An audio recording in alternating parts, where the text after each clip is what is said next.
This month, throughout May, in the last 3 to 4 weeks, we've seen a rather rapid market normalization, which does not necessarily mean slowdown, but normalization from the supreme supply demand imbalance extreme sellers market that we saw from early January to just a few weeks ago. I think this comes as very welcome news to a lot of people, but specifically, what we've seen is inventory levels, supply increasing roughly, I've noticed 10 to a little bit more, 10 to 15% per week since about this last March, to about the point where we are now, where inventory is at roughly a 6 month high.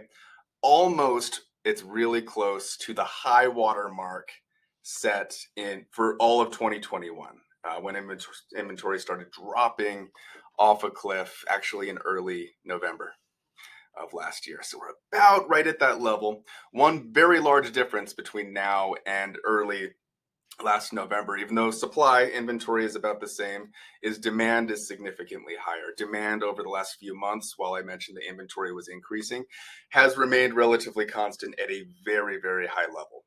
Very high demand out there. Sales volume also nearly as high as I've ever seen it. So even though you're probably reading a lot of headlines out there of slow down and maybe a little bit more sensational than that, it still is a very hot seller's market. The difference between now and a few weeks ago is that you really have to look at things on a case by case basis. There are some streets, some neighborhoods, some areas where sellers probably should expect to get gangbusters multiple offer situations that we all became so accustomed to this last early spring, late winter. And there are other properties, other areas that really sellers should expect to probably have about a few weeks to a month on market, which absorption rates across counties along the Wasatch Front, those range from about a 1 to a 1.5 month inventory.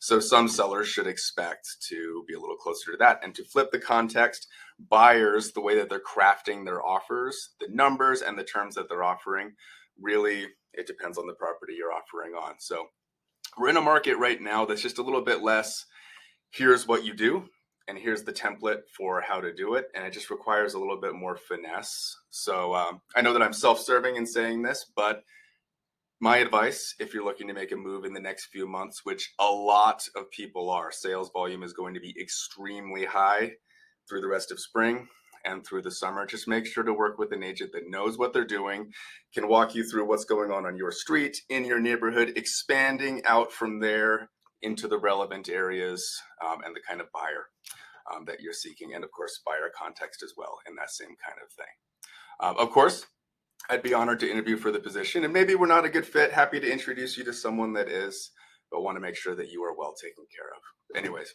going to be an interesting next few months. It will be a seller's market the whole time, but we are just seeing things slow down just a little bit, which, like I mentioned before, probably comes as very welcome news to a lot of people. What it does is open up options, and having options is a very good thing. But as always, anything that I can do to help you, you just let me know. Thanks so much.